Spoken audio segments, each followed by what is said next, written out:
ನಮಸ್ಕಾರ ವೀಕ್ಷಕರೇ, ಶ್ರೀ ವೀರಭದ್ರೇಶ್ವರ ಮಂದಿರ ಗೊಡ್ಚಿ ರಾಮದುರ್ಗ ಬೆಳಗಾವಿ. ಈ ಮಂದಿರದ ಕೆಲವೊಂದು ಮಾಹಿತಿಗಳನ್ನು ಈ ವಿಡಿಯೋದಲ್ಲಿ ನಾನು ನಿಮ್ಮೊಂದಿಗೆ ಹಂಚಿಕೊಳ್ತಾ ಇದ್ದೀನಿ. ರಾಮದುರ್ಗ ತಾಲೂಕಿನ ಗೊಡ್ಚಿ ಗ್ರಾಮದ ಗೊಡ್ಚಿ ವೀರಭದ್ರೇಶ್ವರ ದೇವಾಲಯ ಜಾತ್ರೆಯು ಅಕ್ಟೋಬರ್ ಮತ್ತು ನವೆಂಬರ್ ತಿಂಗಳಿನಲ್ಲಿ ಜರುಗುತ್ತದೆ. ಶ್ರೀ ಕ್ಷೇತ್ರ ಗೊಡ್ಚಿ ಶ್ರೀ ವೀರಭದ್ರೇಶ್ವರ ದೇವಸ್ಥಾನವು ಉತ್ತರ ಕರ್ನಾಟಕದ ಧರ್ಮಸ್ಥಳವೆಂದೇ ಪ್ರಖ್ಯಾತಿಯಾದ ರಾಮದುರ್ಗ ತಾಲೂಕಿನ ಪುಣ್ಯಕ್ಷೇತ್ರವಾಗಿದೆ. ಗೊಡ್ಚಿ ಕ್ಷೇತ್ರದಲ್ಲಿ ಶ್ರೀ ವೀರಭದ್ರೇಶ್ವರ ದೇವಸ್ಥಾನ, ಮುದಿ ವೀರಭದ್ರೇಶ್ವರ ದೇವಸ್ಥಾನ, ಶ್ರೀ ಭದ್ರಕಾಳಿ ಮಾತೆಯ ದೇವಸ್ಥಾನ ಮತ್ತು ವೀರಶೈವ ಮಠ ಮುಂತಾದ ದೇವಸ್ಥಾನಗಳಿವೆ. ವೀರಭದ್ರೇಶ್ವರ ಜಾತ್ರೆಯು ಪ್ರತಿ ವರ್ಷ ಹೊಸ್ತಿಲ ಹುಣ್ಣಿಮೆಯೆಂದು ಆಚರಿಸುತ್ತಾರೆ. ಈ ಜಾತ್ರೆಯು ರಾಮದುರ್ಗ ತಾಲೂಕಿನ ಅತಿ ಹೆಚ್ಚು ಭಕ್ತಾದಿಗಳು ಜನಸಾಮಾನ್ಯರೆಲ್ಲರೂ ಒಂದಾಗಿ ಸೇರಿ ಆಚರಿಸುವ ಜಾತ್ರೆಯಾಗಿದೆ. ಈ ಜಾತ್ರೆಯಲ್ಲಿ ಬಳವಲುಕಾಯಿ ಬಾರಿ ಹಣ್ಣನ್ನು ಅತಿಯಾಗಿ ಮಾರುವುದರಿಂದ ಬಳವಲುಕಾಯಿ ಜಾತ್ರೆ ಅಂತಲೂ ಕರೆಯುತ್ತಾರೆ. ಪ್ರತಿ ವರ್ಷ ಜಾತ್ರೆಯು 5 ದಿನಗಳವರೆಗೆ ನಡೆಯುತ್ತದೆ. ಜಾತ್ರೆಯಲ್ಲಿ ಪ್ರಸಿದ್ಧ ಸಾಮಾಜಿಕ ಜಾನಪದ ನಾಟಕ ಕಂಪನಿಗಳು ಹೆಸರುವಾಸಿಯಾಗಿವೆ. 5ನೇ ದಿನ ಲಕ್ಷ ದೀಪೋತ್ಸವ ನಡೆಯುತ್ತದೆ. ಪೌರಾಣಿಕ ಹಿನ್ನೆಲೆ ಪ್ರಕಾರ ಬ್ರಹ್ಮನ ಪುತ್ರನಾದ ದಕ್ಷಬ್ರಹ್ಮನ ಕಾಲವದು. ದಕ್ಷನ ಪುತ್ರಿಯರಲ್ಲಿ ಸತಿಯನ್ನು ಶಿವನು, ರತಿಯನ್ನು ಮನ್ಮಥ ಮದುವೆಯಾಗುತ್ತಾನೆ. ಒಂದು ದಿನ ದಕ್ಷಬ್ರಹ್ಮ ಲೋಕ ಕಲ್ಯಾಣಕ್ಕಾಗಿ ಒಂದು ಬೃಹತ್ ಯಜ್ಞವನ್ನು ಈಗಿನ ಪ್ರಯಾಗದಲ್ಲಿ ಆಯೋಜಿಸಿರುತ್ತಾನೆ. ಆಗ ವಿಷ್ಣು ಬ್ರಹ್ಮ ಎಲ್ಲರನ್ನೂ ಕರೆದಿರುತ್ತಾರೆ, ಆದರೆ ಉದ್ದೇಶಪೂರ್ವಕವಾಗಿ ಶಿವನನ್ನು ಕರೆದಿರುವುದಿಲ್ಲ. ಆಗ ಎಲ್ಲರನ್ನೂ ಕರೆದು ತನ್ನ ಗಂಡನಾದ ಶಿವನನ್ನು ಯಾಕೆ ಕರೆಯಲಿಲ್ಲವೆಂದು ತಂದೆಯನ್ನು ಕೇಳಲು ಸತಿ ಶಿವಗಣ ಋಷಿಗಳೊಂದಿಗೆ ತೆರಳುತ್ತಾಳೆ. ಆಗ ದಕ್ಷನು ಸತಿಯ ಮುಂದೆ ಶಿವನನ್ನು ಹೀಯಾಳಿಸುತ್ತಾನೆ. ಎಲ್ಲರ ಮುಂದೆ ಸತಿಯನ್ನು ಅವಮಾನಿಸುತ್ತಾನೆ. ಈ ನೋವನ್ನು ತಾಳಲಾರದೆ ಸತಿ ನಿನಗೆ ನರಕ ಪ್ರಾಪ್ತಿಯಾಗಲಿ ಎಂದು ಹೇಳಿ ಶಾಪ ಬಿಟ್ಟು ಯಜ್ಞದ ಅಗ್ನಿಕುಂಡದಲ್ಲಿ ತನ್ನನ್ನು ಸಮರ್ಪಿಸಿಕೊಳ್ಳುತ್ತಾಳೆ.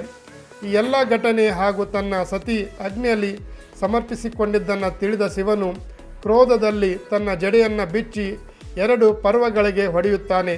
ಪರ್ವಗಳು ಇಬ್ಬಾಗವಾಗಿ ಒಂದು ಕಡೆ ವೀರಭದ್ರ, ಇನ್ನೊಂದು ಕಡೆ ಭದ್ರಕಾಳಿ ಪ್ರತ್ಯಕ್ಷರಾಗುತ್ತಾರೆ. ವೀರಭದ್ರ ಮತ್ತು ಭೂತಗಣಗಳು ದಕ್ಷಿಣ ಜಾಗಕ್ಕೆ ಹೋಗಿ ಯಜ್ಞಶಾಲೆಯನ್ನು ನಾಶ ಮಾಡಿ ದಕ್ಷಿಣ ತಲೆಯನ್ನು ಕಡಿದು ಹಾಕುತ್ತಾನೆ.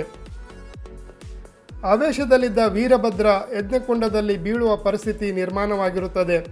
ಆಗ ವೀರಭದ್ರನ ನಡುಪಟ್ಟೆಯನ್ನು ಹಿಡಿದು ಎಳೆದು ರೌದ್ರಾವತಾರದಲ್ಲಿ ಮೈ ಮರೆತಿದ್ದವನಿಗೆ ಮುಂದಾಗುವ ಅಪಾಯದಿಂದ ಪಾರು ಮಾಡುವ ಮೂಲಕ ಸಹೋದರಿಯ ಸ್ಥಾನ ತುಂಬುತ್ತಾಳೆ ರೇಣುಕಾದೇವಿ.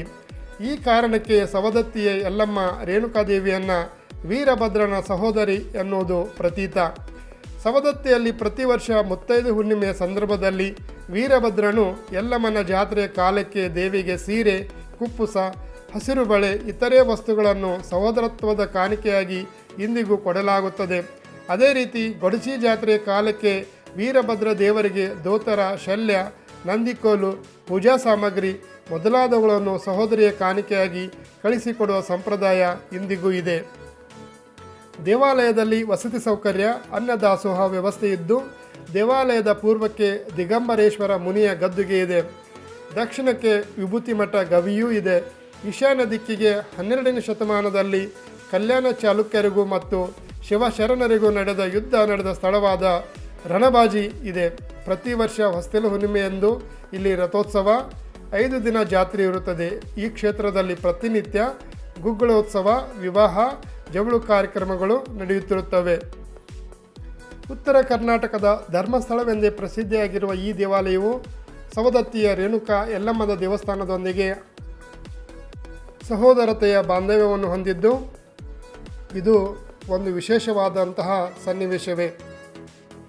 ಇಂತಹ ಒಂದು ದೇವಸ್ಥಾನಕ್ಕೆ ನಿಮಗೆ ಅವಕಾಶ ಸಿಕ್ಕರೆ ಖಂಡಿತವಾಗಿ ನೀವು ಕೂಡ ಭೇಟಿ ನೀಡಲು ಮರೆಯದಿರಿ. ಇದಿಷ್ಟು ಶ್ರೀ ಗೊಡ್ಚಿ ವೀರಭದ್ರೇಶ್ವರ ಮಂದಿರದ ಕುರಿತಾದ ಮಾಹಿತಿಯನ್ನು ಈ ವಿಡಿಯೋದಲ್ಲಿ ನಾನು ನಿಮ್ಮೊಂದಿಗೆ ಹಂಚಿಕೊಳ್ತಾ ಇದ್ದೀನಿ. ಮುಂದಿನ ಮತ್ತೊಂದು ವಿಡಿಯೋದೊಂದಿಗೆ ನಿಮ್ಮನ್ನು ಸಂಧಿಸ್ತೀನಿ. ವಿಡಿಯೋನ ಲೈಕ್ ಮಾಡಿ, ಚಾನಲನ್ನು ಸಬ್ಸ್ಕ್ರೈಬ್ ಮಾಡ್ಕೊಳ್ಳಿ. ಧನ್ಯವಾದಗಳು.